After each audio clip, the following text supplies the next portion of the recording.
And this is GamePoints. Thank you for joining us. If you're watching us live on Twitch TV, for those on YouTube, feel free to comment down the comment section below if you see anything that you like. This is our weekly get-together to discuss news, what might have come out, what is coming out, and anything else that's pissed us off. I am your host, Steven. Down there is Sean, also known as Vidisco_King on Twitter.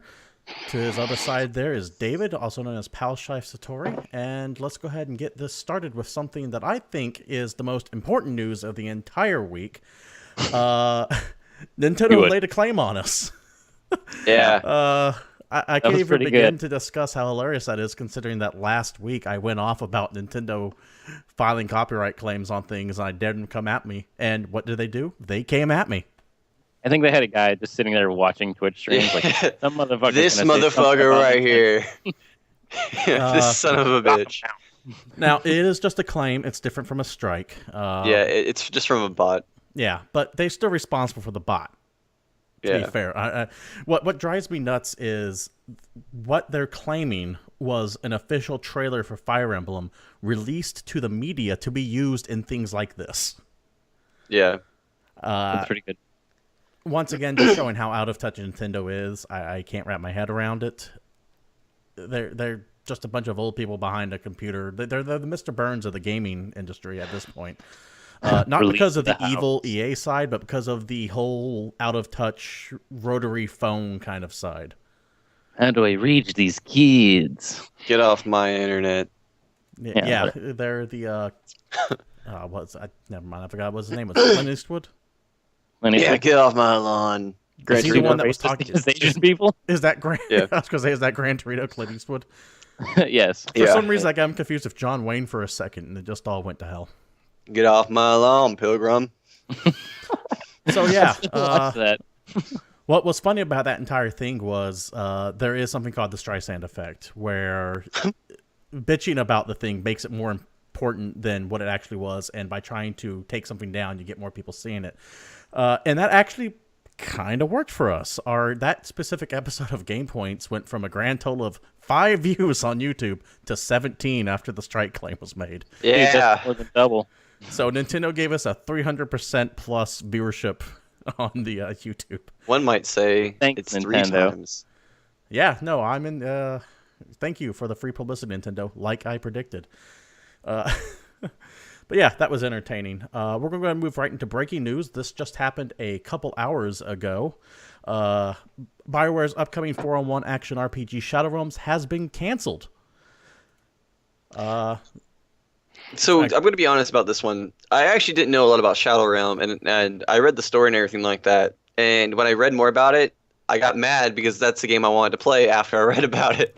Well, a quote from BioWare Austin's general manager, Jeff Hickman, is, "While the team did amazing work on the game concept, and we got lots of great feedback from our fans at events and through other game testing, right now there are other projects for the team to work on within the BioWare studios for the coming year and beyond.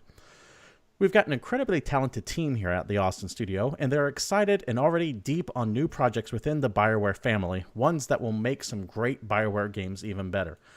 To me, that reeks of bullshit because BioWare and, by extension, EA can walk and chew gum at the same time. Yeah. David can't. So my gut tells me that if you notice, they announced this game, I want to say back in October. There was no buzz on it after that. There was no press after that. My feeling was that someone looked at it and went, this is going to be shit, cancel it. But they can't say that. So they're just saying, we got too much on our plate. It's still better than being vaporware. I mean, or like Prey. It's like a concept Prey that 2, they're like, I should say. Let's think about doing this and then not. Or I will say this about Prey 2. I will say this about Prey 2. It had a kick-ass trailer. Dude, with Johnny Cash covering Rusty Cage. Rusty Cage, yeah. That was so pretty good. Fortunately, that's the best part.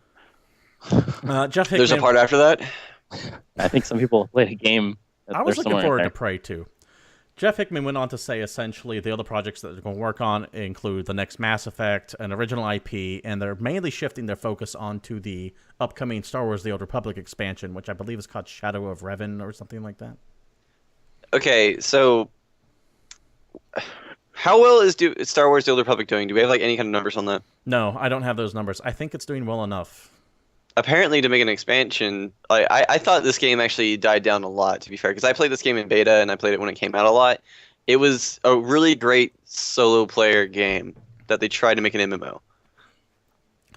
I got a kick out of it. I had no beef with it. It just wasn't enough for me to play through 8 different storylines and have them all in the same way. No, Well, I know yeah, there's people that it was fun, liked it. but no, it was like I said, it was a great solo player game, but they tried to make it an MMO. You didn't do a lot with other players except for the flashpoints, and even the flashpoints were really quick, and you could just run at them like they weren't hard at all. I like what they did with the flashpoints, though. I like the idea of voting on your story choice and then going what you're going to say from there. That like they did a lot of things great. It just Phenomenal. wasn't dialed in enough for me. Wasn't enough to hold my attention. Yeah, when you advertise an MMO, I want an MMO, not like a single player that every now and then you get to join other people in. Yeah, Well, is the add-on, is it like full on extra content game wide, or is it just top level player? An extra 5 levels. I don't know. It's been 3 years since the game came out, so I'm going to safely assume that is a full expansion. Okay, like new content, new areas, new storyline. It has to be for it to come out this long. Well, with any luck, I'm sure all this information's out there. They've been talking about Brawl. It's just I have so little interest in the Old Republic anymore. I haven't been keeping tabs of it. Fair enough. Yeah. Other online gaming news. Sony Online Entertainment, the makers of H1Z1, the new zombie game that I believe is currently in early access on Steam, has been bought by an investment firm called Columbus Nova and has been rebranded Daybreak Game Company. The owner, the CEO, I should say, John Smedley, essentially tweeted out, "Can't wait to make Xbox One games." So Sony Online Entertainment, that studio is not going to be Sony games anymore. They're going to be making Xbox One, sounds like. And once again, they're called Daybreak Game Company. These are the guys that, well, as you're seeing right now, H1N1, and they also have EverQuest Next coming up. Yeah. A quote from Jason Epstein, senior game partner at Columbus Nova, says, "We see tremendous opportunities for growth within the expansion of the company's game portfolio through multi-platform offerings, as well as an exciting portfolio of new quality games coming up, including the recently launched H1Z1 and the highly anticipated EverQuest Next to be released in the near future." Essentially, Sony doesn't know anymore, so they can make whatever they want. Yeah, and if you haven't played H1Z1, it's a lot like a DayZ game. It's a DayZ clone, basically, but it has a much better craft. Yeah, DayZ. As in the mod for Arma. Mm-hmm. Yeah. But it has a much better crafting system in that game. It's a lot more user-friendly. It's not as hardcore, but it reminds me a lot of that game. Well, it's had some major problems with it recently. There was online server issues, as with most major launches these days. I hear there's a big content patch. There was a pay-to-win problem with the airdrops going on from what people were saying. Yeah. Have they fixed all that yet, Sean? Have you been playing it all? I'm not 100% sure. I do actually I am in the early access yet, and I've only played it a few times. I have some friends that played a lot, and they have a lot of fun with the game, but I do hear it's a lot of pay-to-win kind of game style. And in a zombie game, that it kind of takes away from the whole zombie survival horror thing, because it takes away from you versus the world. Now it's you and the world versus the zombie. Well, they also or it's you and your wallet versus the zombie. Yeah. They straight up said that they weren't going to do that too. I do remember that, and then they did it. Yeah, well, hopefully it is in beta. It's not an actual full game yet. So hopefully they change some things. Well, something that I hope becomes a full game pretty soon is have you heard the rumors about the new Condemned coming up? Well, not really a new Condemned. Let me give some backstory on here.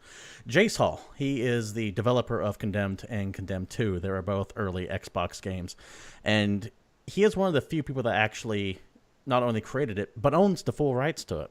And so Jace Hall recently on his Facebook page put up a post that, well, as you can see here, says, "Deep thought and question. I helped create a video game console franchise called Condemned. I currently own the entire franchise. As a side note, that's very rare for the creator to actually maintain complete and total control over the rights of it. Good to see he did it. There have been 2 game titles released for the franchise, Condemned Criminal Origins and Condemned Bloodshot. Both did well, and I'm consistently asked when a third game might be created. Since I am focused on other things, and will be for quite some time, this franchise is just sitting there. I'm contemplating finding an interested and proven indie development team and providing it to them so that they can take over the franchise and move it forward.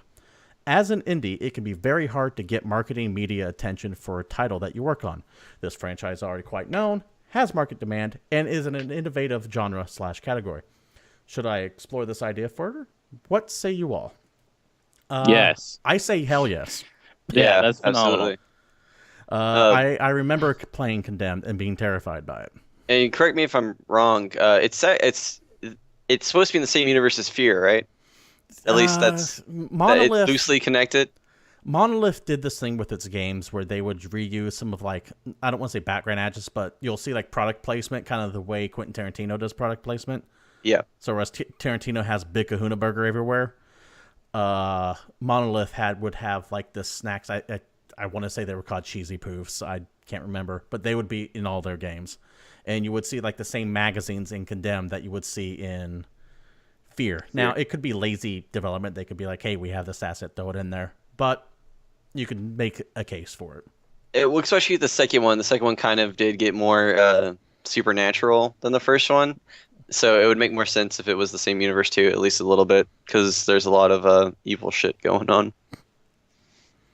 David, I just like the idea of giving an indie franchise or an indie team this kind of cool franchise opportunity of building up their brand, in addition to like using something that someone else has already made that's really popular, or at least fairly popular, and getting people interested not only in that game and what they're able to create with it, but on the stuff they've been doing.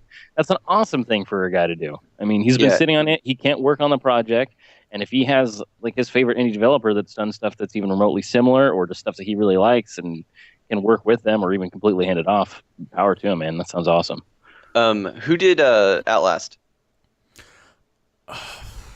Not him. Because, I would really hope that like they're a company on top of my list that I hope they would get this franchise and take it over, because Outlast kind of feels like the same. It has the same kind of feeling behind it, but less survival horror when it comes to Condemned, at least. Outlast was made by Red Barrels. Red Barrels. I was going to say Zombie Studios, but I think they did Daylight. Yeah. That's Jessica Chavitz's old gig. I don't know if she works there anymore. Yeah. I think that'd be a good pickup for them. I just remember Condemned being terrifying for two specific parts. One was that goddamn bear. Oh, yeah. Awesome. And two... Also, you get knocked the fuck out at the beginning of that game. Oh, yeah. And two, when you're going through that goddamn school, and it's just creepy as hell, but one of the best uses ever of a weapon is you find that paper cutter, and you just rip that blade right off. Oh, yeah. Well, that's one of those games that has kind of a really immersive first-person narrative where it really helps. And it's not just, I'm a floating hitbox and I interact with the environment with fists. They really made the effort to put you... Yeah, exactly. Breakdown. Yeah. They really put that extra in there, and that made it interesting to me, and that's why I kept playing it. So, super cool. Yeah, no, but yes, J. Saul, please hand it off to someone else. Give creative input behind it. I would like to see a Condemned 3. Get rid of the stupid vocal voice plot line you had at the end of the second one. That was no good. But stay with the forensics SVU kind of stuff going on there. I thought that was awesome. But the supernatural stuff, get rid of that. We don't need it. And we know you're listening. Yeah, J. Saul, we know you're listening. Yeah, you're one of the 5 people that watch. David, you still playing Dying Light? Yeah, actually, the game's super fun.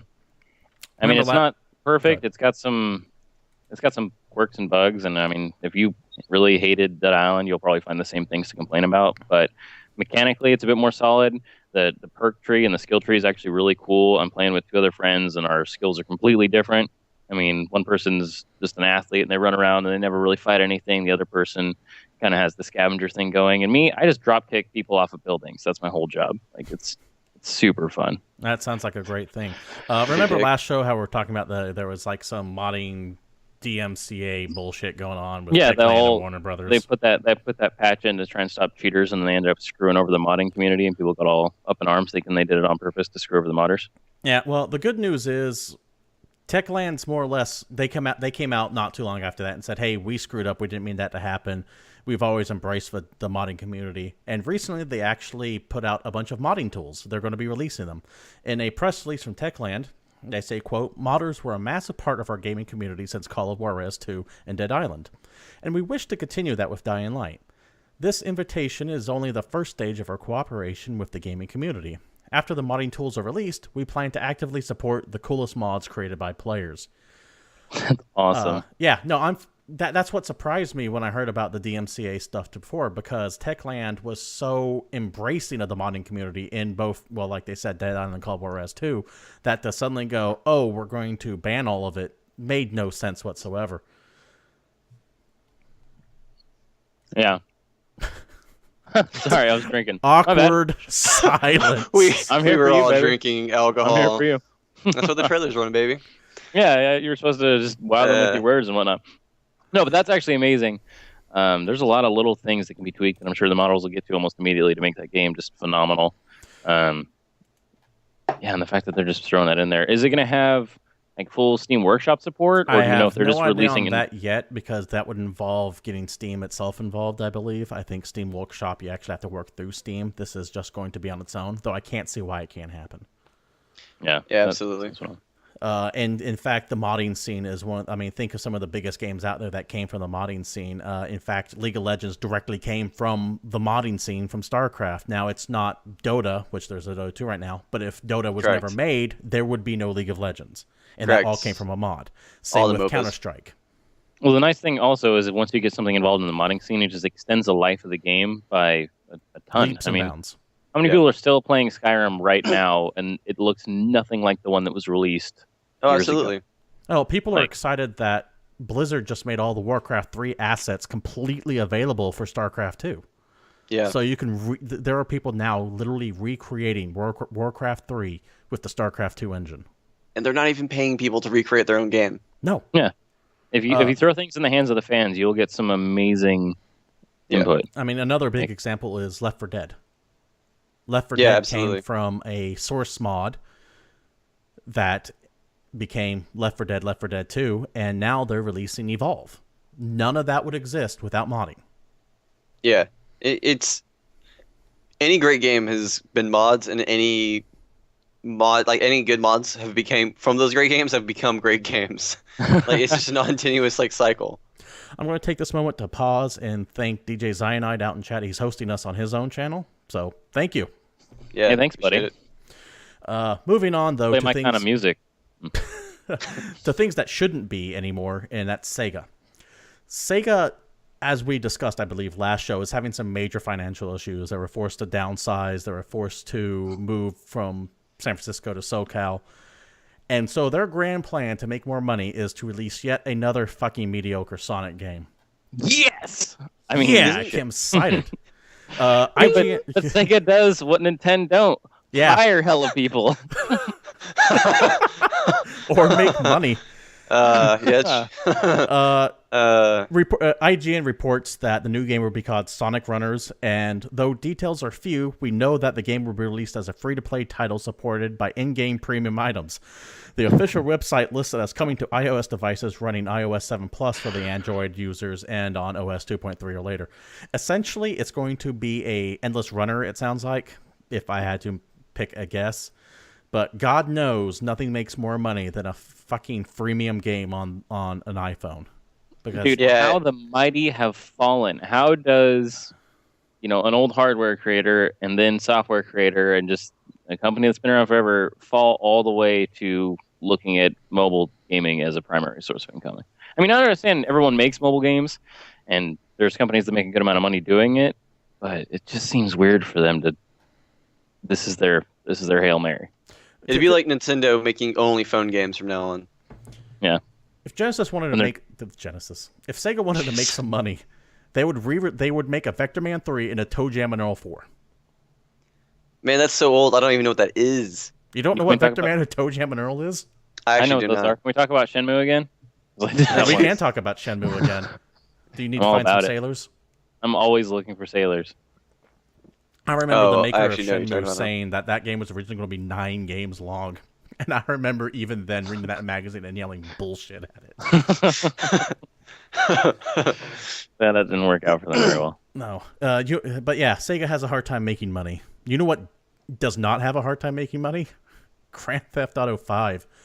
Grand Theft Auto Take-Two essentially announced that. Is it Take-Two that does? Yeah, Take-Two.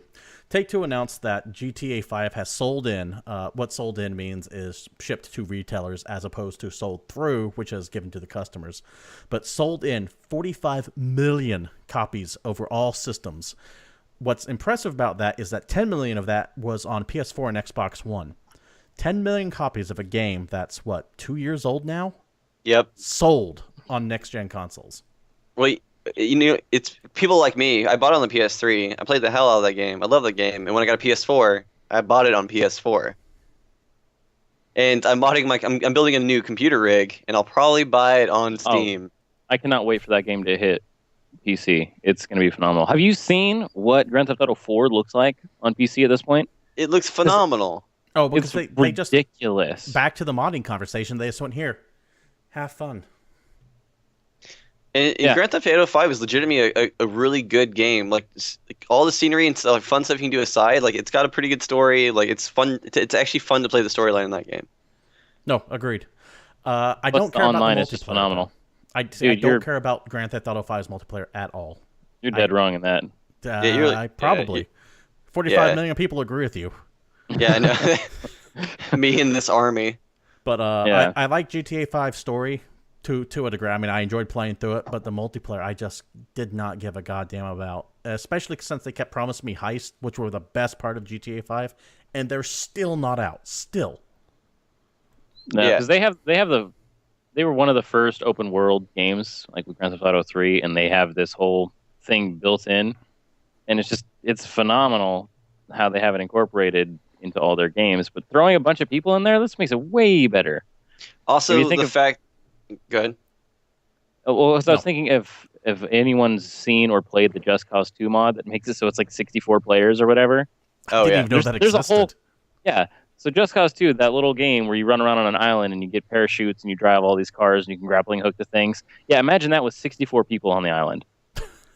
Well, it's a mod that's released. You can download it on Steam right now for like $3. Damn, There's a huge thing about the first person mode in Grand Theft Auto 5 completely changed that game around. Like you're more immersed in this huge universe now rather than being over the shoulder third person. Like now you're playing a first person shooter when you're playing multiplayer now, and it's phenomenal. You know, I took a hot look at the first person mode of GTA 5 and I couldn't get into it. It threw me off too much.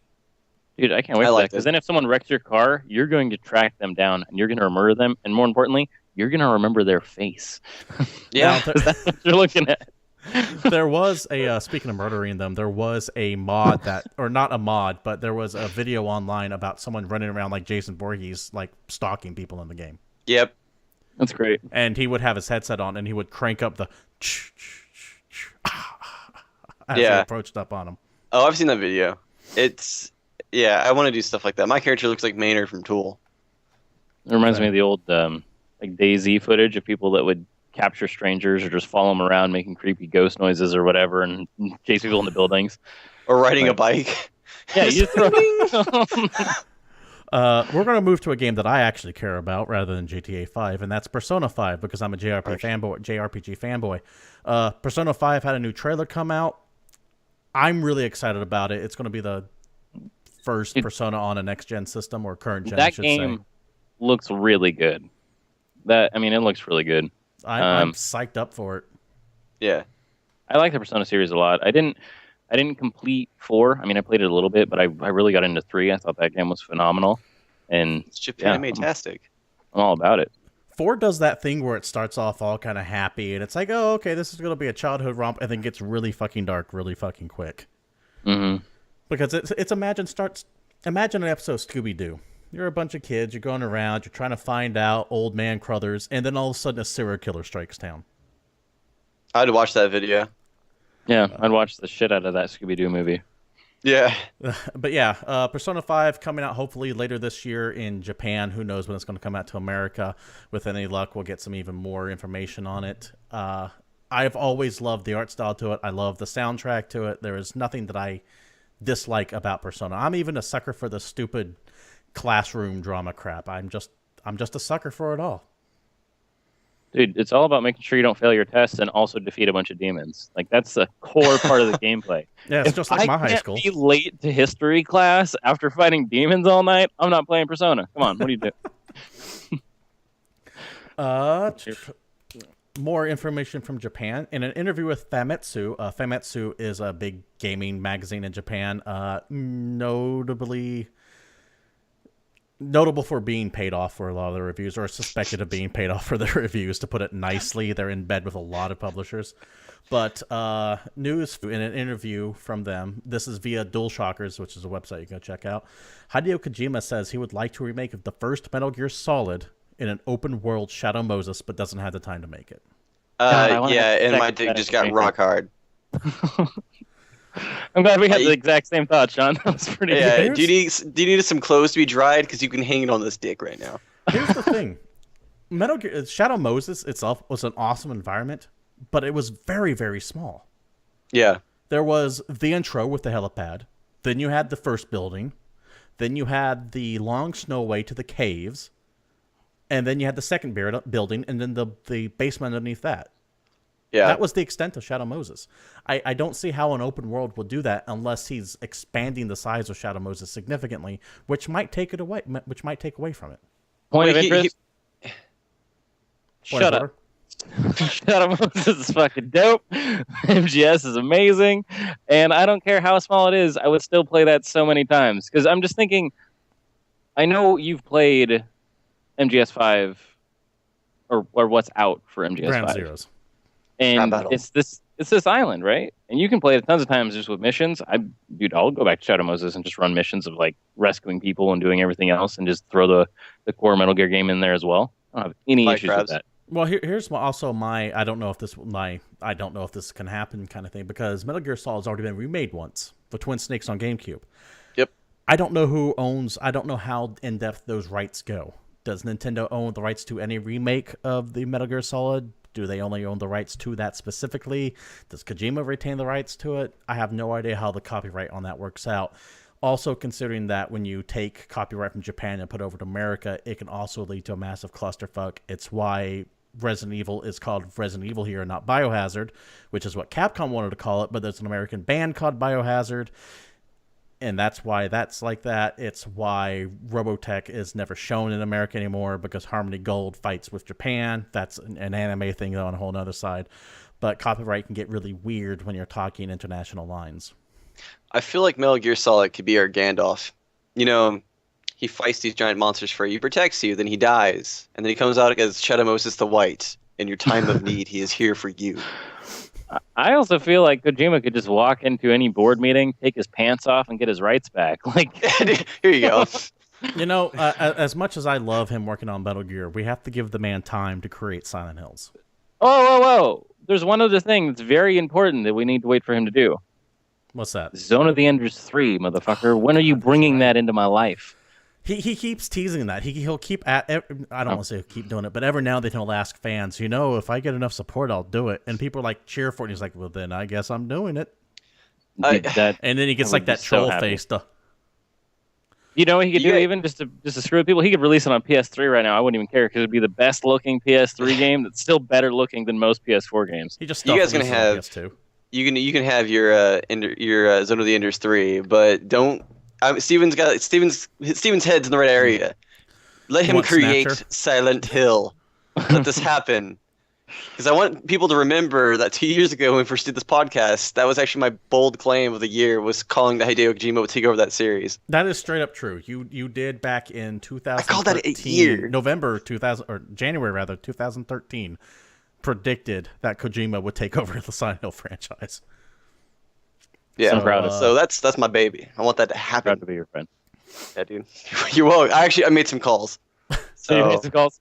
Yeah, I was like, Norman, hey, my buddy's got this game. I made this vague promise on an internet podcast today, and I need you to hook a brother up. I can't look like a fool to my many fans. Well, as we've already established multiple times, Hideo Kojima watches this, and he always listens. True. And someone who does apparently listen is Nintendo, as like we started off with the show that we had a copyright claim on the first episode. But in other Nintendo news, there's apparently a live-action Legend of Zelda series in work. Yeah, But I that heard already about happened. this. It came out years ago. It's called Legend of Neil. What are you guys talking Well, about? it's funny that you mentioned Legend of Neil because I happen to have Legend of Neil right here. You better. A quote from the Wall Street Journal blog says, "The video streaming service is in the early stages of developing a live-action series based on Zelda, about an ordinary boy named Link who must rescue a princess named Zelda and save a fantasy world called Hyrule." I'm reading this verbatim, by the way. This sounds horrible. Netflix is describing it as Game of Thrones for a family audience. I don't even know what to do with that information. I have no clue. You're Is it taking gonna away be the like- dicks and the boobs and the murder from Game of Thrones, because then it's just, another Is there going to be like the vague promise of murder and boobs, like in the next room, and it's happening right there, but we can't show it to you because classy? Well, here's my Link flipping a boat. here's my problem with it all. The last time Nintendo tried to do something live action, we got the Mario Brothers movie. Oh, yeah. I forgot. The Mario Brothers movie, which Bob Hopkins straight up said him and John Leguizamo deliberately drank every day and was just shit-faced when they acted on that because the directing team was so horrible. They just said, fuck it, we've already been paid. Let's have some fun. Oh, the Deacon was in that movie. The Deacon was in that movie. My brain hurts remembering all this traumatic stuff. Remember how they I used, just remembered the jump boots. Oh, no! remember how the de-evolution guns were Super Scope 6s? You have to stop this, man. I'm having issues. Remember the de-evolution guns? I have a pain in my chest. So yes, the last time Nintendo tried to do anything live action was that horrible Nintendo movie. And this is where Nintendo shuts us down. They just pulled the plug on it from Legend of Zelda. Now we're getting hit by Comedy Central. If this happens, it's very far off. We don't even have like a writer for it yet. I don't think it's going to come off the ground. I have a hard time seeing it happen. Nintendo is very notorious for their strict control over everything when it comes to their properties, and no director is going to work under those conditions. All right. Also, quick the aside, fact though. that everyone that has I've seen talk about this, like just do posts and forums, have hated on this idea. Yeah, it sounds stupid. Yeah. But David, you got a quick moment. if we're going to talk about a live action Legend of Zelda, I have a quick question to pose to both you gentlemen. Who do you cast as Link? In your ideal scenario, if you were given the reins of this thing, who are you making Link? Who's your guy? Link. Who's your jam? Right? Who are you going to put in a green unit?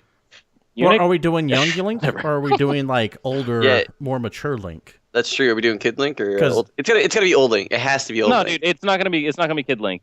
Think of Link in his prime Link. Because if I could like take 10 years off Michael Fassbender, I'd put him in it. Ooh, I'd say honestly, any actor between 20 and 50 is fair game for your Link. However you're making your Zelda. Jason Statham. Jason Statham. That would be terrible. Dude, how is he gonna find a Mini Cooper in Hyrule? If you want to make this like semi-serious and like make it kind of like a badass Link, like take away from the kiddiness, do Chris Hemsworth from Thor from fucking the Avengers. The problem is I'm so out of touch with pop culture and the kids these days. I don't know any actor under the age of 24 that would fit the role. You guys have weird ideas. What, There's like not a lot. Zac I have the Efron, perfect maybe? actor I don't know. For little Link, you know what we're gonna do? Uh, Neil Patrick Harris. NPH is like in his 40s now, though. Doesn't matter. true. He can pull it off. Plus, he can look 25 if he wants to. See this is where I'm having a mental block on this. I don't know any actors under the age of 25 anymore. Who's the fucking guy from Hunger Games? Moving on Woody to our Harrelson. next subject. Woody Harrelson. Yeah, what else? Woody Harrelson is Link. I mean, that's a really weird call, but power to you, man. I could watch that still. Other news, and we're going to go completely off the rails here. Halo 5's beta is looking to be pretty successful. They released essentially a little chart explaining everything that's happened during then. Certain things of note: 20 million matches were played, over 180 million kills, 6.5 billion shots fired, and 2.5 million hours played. Either one of you guys get a hold? No, I don't think either one of you two have Xbox Ones, do you? No, I do not. So on PC, I ain't playing it. Well, Halo for some reason will never come to PC, despite being owned by Microsoft, lock, stock, and barrel. It actually did go to PC for 1 and 2. I mean the newer ones, but you are correct. and 1 and 2 it was were on there. terrible on the PC. By the way, it was actually one of the worst ports ever. But so I was a huge Halo fan. I played Halo in tournaments. I played it for years. Um, Halo 3 was a huge letdown for me, so I stopped kind of playing the series. I played ODST and didn't like it. I didn't even play Reach. Wars was terrible. Played Halo 4 after Bungie left, and Halo 4 was actually a good game. They're taking it a step in the right direction, so I'm actually kind of excited to Halo 5, and it's the only reason why I keep thinking about getting an Xbox One, honestly, is Halo 5, which is kind of a big deal for me right now to play console games, because I'm so into playing League of Legends and everything like that right now. Like I just play I play indie games and stuff like now. I don't play a lot of AAA titles. So a game to have that kind of impact on me to think about buying a console is kind of a big deal. I have seen gameplay of this game and it does look phenomenal, and it seems like the story is going back in the right direction at least. Yeah, I've been sitting on Halo the Anniversary Collection with 1, 2, 3, and 4 on there, or is it the Master Chief Collection? And I haven't played Halo 4 yet, but I've just been sitting on it because so much other stuff's come out. Before I take this graphic down, one thing to note, which is interesting, is that there is some dude named Omnipression who apparently was the only one to get a Killocalypse medal during the entire beta. So go Omnipression, whoever you are. I know you're listening. That's pretty rough. Yeah, he's Dude, I've watching been it now. actually watching a lot of like the kill streak videos on YouTube from that game, just because I mean it's cool to watch, and I just played Halo back in the day. It's one of the reasons I met Sean in the first place, and it's kind of interesting because I almost feel like the pistol is back watching some of the videos. Because other people are just really fucking good with pistols, but it looks interesting. I am not good at that stuff at all. It's just like any professional game like League of Legends or StarCraft 2. I watch the pros play that, and I just go, yep, I'm not even going to try. Luckily for me, I just have an active first-person shooter, so games like Halo and Call of Duty kind of fit my play style. So I was able to get pretty good at them. But the first Halos really got me into competitive gameplay, and to be honest, without the first Halo, I probably wouldn't be playing League right now. It's the extent I do, because I watch every game of every region for League of Legends competitively, because I love esports so much now, and to be honest, Halo's the reason why I got into it. And Halo was probably the first major American esport game out there. So if anything, it kind of set the trend for North America. Like MLG got big off Halo. Then Smash was able to join, and they were at least able to get some kind of the Evo games over to show at MLG. Which I mean, MLG up until a few years ago was the major tournament, or the major esports tournament in the U.S. So I mean, without Halo, you probably wouldn't have a lot of that stuff. No, you could definitely say Halo has a hell of a pedigree. There's always that game. Like we were talking about Grand Theft Auto 3 earlier. Grand Theft Auto 3 brought us the open world. Final Fantasy 7 brought the Japanese RPG to America. GoldenEye brought 4-player co-op to the couch. Halo brought it online. Well, yeah, Halo 2 brought it online. It also made shooters on consoles good. Yeah, no, absolutely, it really did. Because there was a pretty big jump, like because there was GoldenEye and then Perfect Dark were like the two console shooters, and then there was nothing until Halo came out, and then Halo blew everything out of the water. It was an amazing first-person shooter, and you could play that online. That game was so great that like people wanted to play it online so bad that we found out ways to play it through GameSpy by hooking up to your computer and playing it on the console before Xbox Live was even a thing. Yeah, there were some weird ass hacks to get that going, but absolutely, and I did it, and I'm still amazed that worked. Oh yeah, it was like it lagged like hell, but we did it. Dude, to be fair, companies just figured out what the internet was like 2 years ago. So, yeah, well, Nintendo still doesn't know what it is. The fuck is the internet? Other first-person shooter news, but not really. Destiny, of course, is the game that everyone plays, but everyone also loves to hate on. And this dude made a replica of the best gun in the game, the sniper rifle known as Icebreaker, out of Lego. This is a 42-inch long gun using 2,100 pieces, and damn if it's not detailed. It looks slick. Yeah, so this gun is one of the cooler looking guns in the game too, and they did a damn good job of replicating this thing in Lego form. Like Legos are getting so crazy now because now you can kind of build your own patterns and send them into Lego, and they'll ship you like the pieces you need to build it. Oh no shit! I didn't know that. It's not that easy, but like I'm going to order a Lego Mila Kunis. Functional vagina and all. But like it's so cool that people actually do scratchy. Whatever, dude.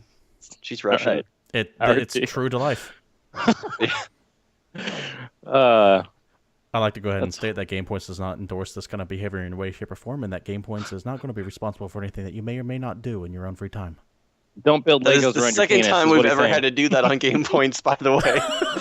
The first time was bullets first. Stop this is building great. Legos around your dick, is what he's saying. Don't do that. Yeah. It's Don't do not that. recommended. Yeah, we don't endorse, building female models and Legos and fucking them. All right, the conversation needs to stop right now. I'm making a command decision. We're going to go ahead and move on to the Jackass of the Week, which is a once-in-a-while new feature.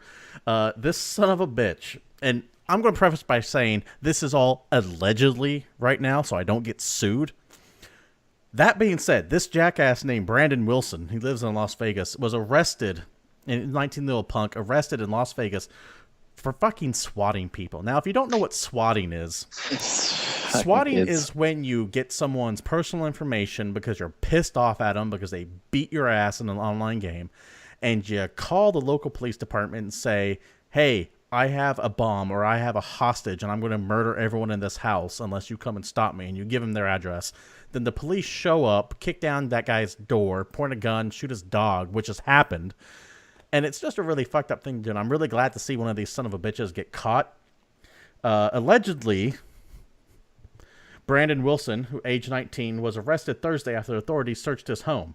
He is charged of 2 counts of computer tampering, 1 count of intimidation, computer fraud, identity theft, and disorderly conduct. He's possibly facing extradition to Illinois, which is where the incident occurred, and he's facing 5 years in prison if convicted. And goddamn, if he did do this, because it's allegedly, he needs to get sent to federal pounding you in the ass prison, because fuck swatting is a horrible, horrible thing, and we really need to crack down on it, and we really need to catch up with the times on this. Yeah, I really hope it's like running backwards through a corn maze when he hits that prison. Well, it's just it's one of the leftovers from everybody still being anonymous on the internet, and there's all these fuckers that are just hiding behind whatever persona they created however long ago, and it's just people get pissed off for any little thing and will overreact. And okay, so yeah, some 12-year-old guy got a kill streak on you in Counter-Strike, whatever the fuck, I don't care. Yeah. And you're sending the cops to his dad's house and threatening his mother's social security number and credit cards. Like, dude, what the fuck is wrong with you? Grow up. They're keyboard samurais. Like, they're only fighting behind the cowboy. Yeah. They're only fighting behind their actually, keyboards. They don't know how to do anything in real life. So, well, they never here's watch hackers. They don't understand the whole concept of hacking the planet. They're trying to hack people. That's messed up. yeah, fuck that. They got some rollerblades and skill. What's more fucked up is that even last week, though, we had another incident of swatting. There was some guy streaming RuneScape. I think it was RuneScape. And he got swatted live on his stream. You know what the real crime is there? People still playing RuneScape. That's messed up. That being said, stop swatting people. That's fucked up. I know. You got Stop playing Django you got 9/11. beef that bad? Show up to the guy's house and throw down. That's true. Hey, did you say Jay and Silent Bob are fucking clown shoes?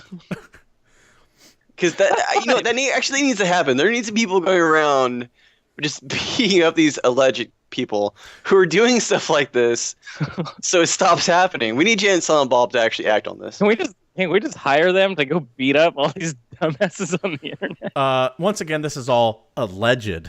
That's why I said allegedly.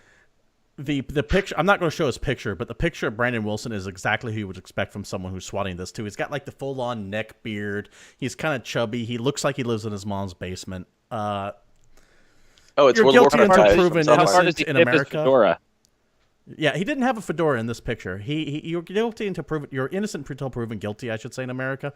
But goddamn, this guy looks like he did it. Allegedly. We'll let the legal system work itself out. Correct. Mm-hmm. He did it. He's very New releases next week, or this week, I should say. Oh, dude, are we going to talk about this now? Yeah, we're going to talk about this in a second. Let me build up to it. Oh, man. One, I like to build up to it. You have the new Nintendo 3DS XL coming out this week, along with Legend of Zelda Majora's Mask and, David? Monster Hunter 4. No credit for partial answers, maggot. Ultimate, right? Okay, shut up. I was trying to have a moment. You don't even play the game, and motherfucker. It's not even an awkward silence. It's like a divine silence. One of those times where everything's real nice. No, it was awkward. Oh man, I hate you. Anyway, Is it like Monster Hunter 4 Ultimate's coming out on Friday because Nintendo is awesome sometimes. Oh, it's not. I don't know who to be happy for, like Nintendo or Capcom. Now, how many times can can we say Monster Hunter 4 Ultimate before we get pulled? Monster Hunter 4 Ultimate, Monster Hunter 4 Ultimate. Jerry, play the trailer. That probably sounded really horrible. I'm sorry if that sounded horrible on the cast. Anyways, David, break down Monster Hunter 4 Ultimate for us. Okay, so you guys know Monster Hunter? All right, you don't know Monster Hunter. Let's start all the way up the front.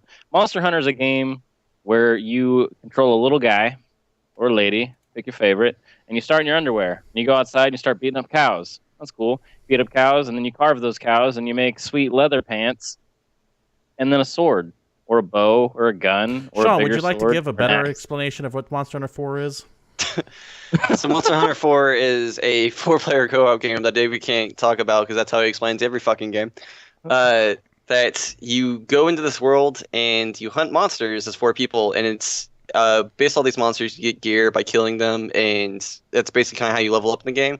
But it's more skill based than it is weapon and armor based. So you can go in this game with like basically no weapon, no armor, and still fight all these monsters because it's so skill based and so intense that if you're good at the game, you actually don't need these like armor buffs and everything like that.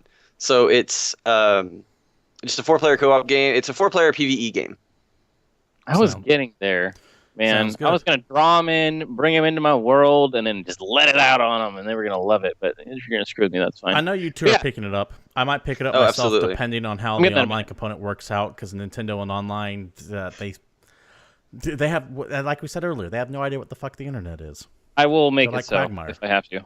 I played the PSP version of Monster Hunter online through some shenanigans and PC hacks so that I could play it way before Sony did their PlayStation PSP Remote Connect thing through the PS3. But Monster Hunter is the kind of game that you can sit on and you can play forever, and it's probably the franchise that I have the single most hours just poured into. Anytime a Monster Hunter game comes out, I play it for 600 hours plus. I mean, it's just a phenomenal series to me. Keep me on the loop on it, and if it's good, I'll pick it up with you guys.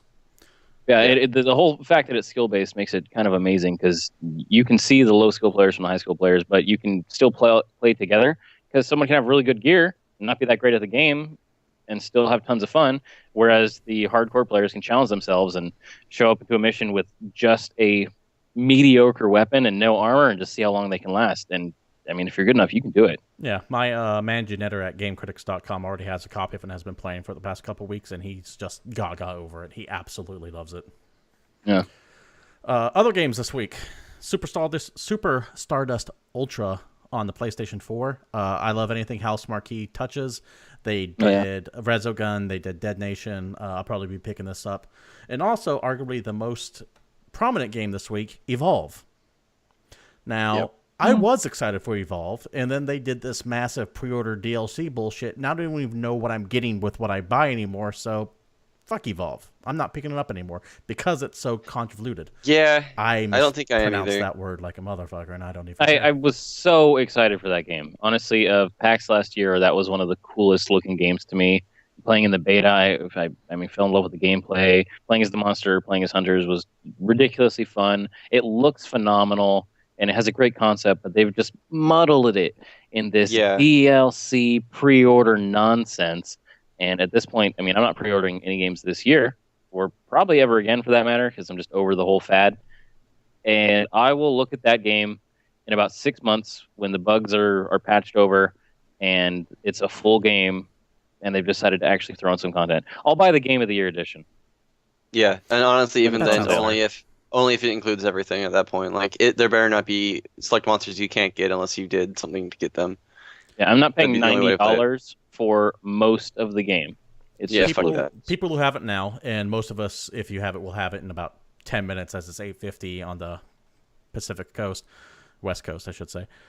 People who have had it early, a couple of reviewers I know say it's disjoint. They say it's a lot of fun, but there's concerns about performance on PC, and they're hearing some rumors about this like tiered hunter bullshit to where some hunters are actually noticeably better than other hunters, and it's not an imbalance issue. They're actually designed to be better, which really worries me, because if the ones that are designed to be better, if this is true, if the ones that are designed to be better are hidden behind pre-order or DLC gates, then that game is even more fucked than I thought it was. Well, even in the beta version, there was multiple hunters, because there was the 4 base, and then there's alternate unlocks for all 4. But each character actually played remarkably different, and it wasn't just this character is outright better than that character. It was just a different gameplay style, and depending on how you built your team, it kind of changed the dynamic on how you needed to hunt the monster. Because for one hand, there was a tracker who was really good at just following the monster, and then there was a trapper who can lock the monster down to make sure they don't go anywhere. And it's quite a bit different. But if they're having some people that just do what the other characters do but better, I don't even know. Ridiculous. Yeah. Evolve, a great example of a game that was promising, and then DLC and all this pre-order bullshit literally killed any interest for me. Stop doing it. Stop it. Bad 2K. Bad. Speaking of bad companies, Sean, there you was guys some. invite me over, I'll play. Play it for free. Sean, there was some odd, to say, League of Legends controversy earlier this week. You want to go ahead and break down what that was for us? Correct. So in the Garena League, which is Southeast Asia's league, so you know this is gonna be fucked up. Okay, I'm going to pause you real quick. What makes the Southeast Asia League fucked up? Or are you just saying it because it's the name? It's Southeast Asia. Okay. So it's where Hidden these Pirate are the Island's people located. who told their citizens not to point and laugh at handicapped people at the Olympics. It's the same kind of region that they're playing this game in. So Wait a minute. I sorry, it took me a second to process that. The governments in that area actually had to come out and say, don't point and laugh at disabled people during the Olympics? yeah, in China, this happened. In part of the Southeast Asia region is in southern China, Beijing. Wow, I didn't know that. Yeah. So this is going to be fun, but they're having a all girls tournament, and this actually even carries over to their main league, the Garena League, where you can only have one LGBT member on your team because they think it's going to give you an unfair advantage to your team to have someone that's LGBT. Which is just stupid as fuck. They won't even say what the advantage is. They're just saying it to say it. And as soon as this happened, Riot came out and were like, whoa. Nah, you can't do that.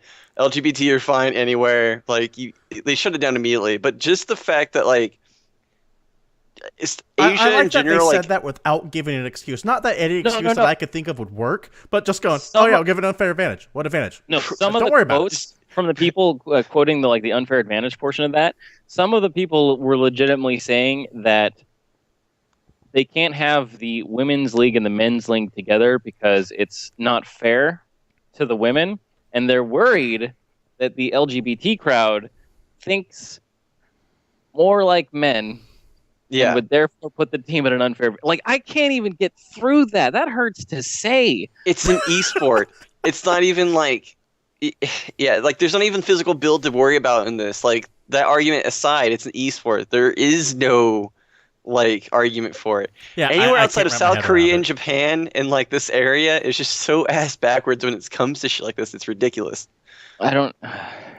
It's harsh. It's a rough thing to get through, and the fact that this is even an issue is ridiculous. Yeah. Those who know me personally might consider me rather conservative. I've had the term right-wing, Nazi, Hitler-esque thrown at some of my political views, and even I have to look at this and go, damn, that is the dumbest fucking thing I have ever heard. Yeah. Only in Southeast Asia, man. And a region that sucks anyway, so they need the publicity. Is that why they're doing it to generate controversy for the publicity? No, I mean to be honest, if like they had a whole an all LGBT team there, like people would actually pay attention to them. So like it's even worse. They're just like, nah, fuck that. Now, I know. Like Riot responded, but are they doing anything really to curb it, or are they just kind of like letting it happen and say, well, "Hey from what guys"? I understand, Riot's trying to clean up a lot of their tournament shit. So yeah, they own the game. They can literally go, nope, you're not getting any official support for doing this. The big problem is yeah, they could do that, but one, China is their biggest scene when it comes to marketing. They make the most money off China and Southeast Asia because that's where they get the most of their viewers from. So doing that would kind of hurt them. Two, esports is so big in Southeast Asia, Korea, and China that it's ran through the government. Like KESPA is Korean esports scene. It's ran through like the mayor of Seoul runs KESPA, which runs OGN, which runs the Riot game that they're there's playing. a problem right there: nationalization. Well, yeah, but that being said, like I'm just bringing this up because like it's like that in China, Southeast Asia, and Korea. So you really just can't be like, no, like they can say don't do it, but they don't run the rules of their tournaments. They're separate tournaments, so they can pull the game, but that's still going to happen in other games they play in set tournaments. Because OGN has like StarCraft, League of Legends, Dota, and everything like that, and so does all the other like Star League and everything like that. So there is only one Star League, and that's the one the last Starfighter's part of. I knew that was coming. You should have. Star League's a tournament in China, by the way. But yeah, anyways, in other news in League of Legends, the only thing that really happened this week that would probably affect the North American region, actually people would probably know, even if you don't know a lot about League of Legends, is Crumbs, like a first generation League of Legends pro player, stepped down from Dignitas. He hasn't retired officially yet.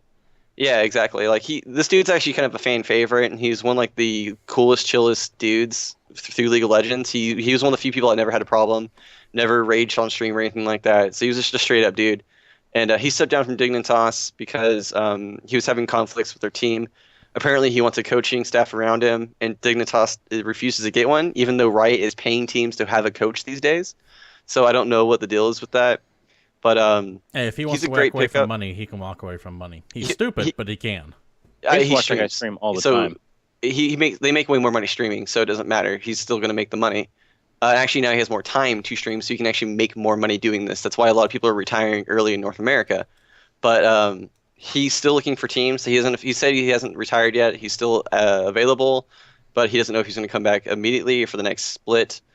Teams like TSM and Cloud9, or not really Cloud9, but TSM and probably CLG or some weaker EU teams that need a jungler. I think he'd be a great fit for a lot of these teams, and I really hope that he does get picked up because he's one of the few really legit nice people, and like esports needs people like this guy is what I'm trying to get at. Like it would suck if he left. David, I was trying to think of a pickup Crumbs joke. It's in there somewhere. I lost it. So yeah. Get the vacuum out, suck him up. Crumbs is apparently a very popular jungler. For people who don't know League of Legends too well, what the hell is a jungler? Jungler is a position in the game. So in the current meta, which is pretty much the meta that's going to stick around forever, it's you have a top laner, a mid laner, a bot lane, and a jungler. And the jungler is basically the guy who controls the tempo of the game. He does a lot of the early game shot calls. Yeah, and so you got 3 lanes, so you have one guy assigned to each lane, and then motherfucker, I was gonna get there. Let me take my time. I'm helping. So I'm really helping. In said lanes, so there's 3 lanes in the map. There's one that goes up, one that goes down, one goes right through the map, and one's top lane, mid lane, and bot lane. And in between those lanes, there's a jungle. The jungle clears the jungle out and actually supports the other lanes in the game. And they usually actually make a lot of the play calls, so they're usually important to the actual game flow. So he's kind of like the 300 back during the Battle of Thermopylae, how they would run back and forth. The real Battle of Thermopylae, not the movie. How they would run back and forth between the hot spots to handle shit and then move to the next. Correct. Yes. He plugs holes. Okay. Yep. So that's easy. Insightful commentary for you, David. That's. Well, I'm gonna say because his. Are we talking league or porn here? Both. He plugs holes. The jungler plugs holes. Yeah. That's a porn term. Anyway, so he farms creeps in the jungle, or the monsters in the jungle. But his main process is to show up in the lanes unannounced, ideally, and kill the opposing players in that lane. Because, for example, in the top lane and the mid lane, it's 1v1 for most of the game. Okay. The bottom lane is 2v2 because there's 5 players total. So that's kind of how it breaks down right now. Why is the bottom 2v2 compared a lot to of the times top he'll just 1v1? Show up and make top lane into a 2v1. Or bot lane. So the reason why that happens a lot of times, Steven, for the bot lane question, is the bot lane is a support player that all he does is support the other player that's in the lane, and that person is your glass cannon of the team. So you want that person to get a lot of the farm, and so you have a support protecting them as he's getting big through the game because he's the late game threat. But why is that on the bottom? Why is that in the middle or the top? So the middle lane is actually the shortest lane Oh, so just there's go an over- actual difference in distances between each lane. This is correct. And now Okay. the, Let's do it the like top this. and bottom lanes are actually the same size. They're longer lanes than the middle lane. So the middle lane it has a carry in it too. It's usually the magic mage, the magic damager of the team. That's high burst. Um, and since it's a shorter lane, it's easier for them to get out of ganks, which the jungler. That's what you call when the jungler comes in and attacks your lane. And Okay. so it's easier for them to escape because it's a mid lane. They usually have some kind of escape too on mages, and they're high burst damage mid game. The ADC usually has less escapes, and they're in a longer lane. So you put a support down there with them. So if it does become a 3v2 with a jungler coming down, the support can actually aid by giving out vision and helping that player farm to the late game. So that's why we're in Or the in current less meta effort. we're in. All right. See, Yeah, I they'll also lane- sacrifice the body. thought they were Yes. equidistant. I didn't know there were actually slight differences between the top, the bottom, and the middle. No, yeah, Learn and something new every day. And the reason why the top lane has a single player instead of two, because it is the same length of the bot lane, is the top laner is usually the tank of the team, and even if you gank him, it's still going to be really hard to kill him. So he has the time to walk to his turret. So that's Okay. what kind of Yeah, forces the that's current meta right now. The top lane is usually just two giants swinging at each other until late game, and then they show up and start wrecking house on either side. I think that's their whole point. All right. Anything else in esports news, Sean, you want to bring up, or should we go ahead and start wrapping it up here? That should do it. Outside of the whole Counter-Strike thing still going on, they're still looking for details in the scandal.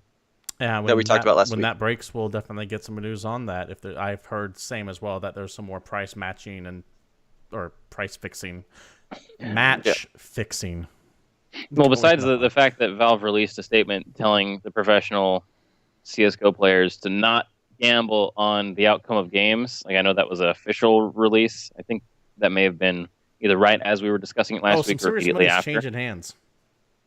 Yeah, it's and $10,000 a match per person. So I know that they have their official statement out telling people to cut that out. So that's one thing. All right. Well, I think that's about wraps it up for this week. This has been GamePoints. If you like the show, please follow us at Twitter at GamePointsPC.com. We are here on Twitch TV every Monday night at 8 p.m. Pacific Standard Time. I am your host, Steven. You can follow me at CapitalistPig21. Down there is Sean. You can follow him at TheDisco_Keen. And over to his other site is Palshife Satori.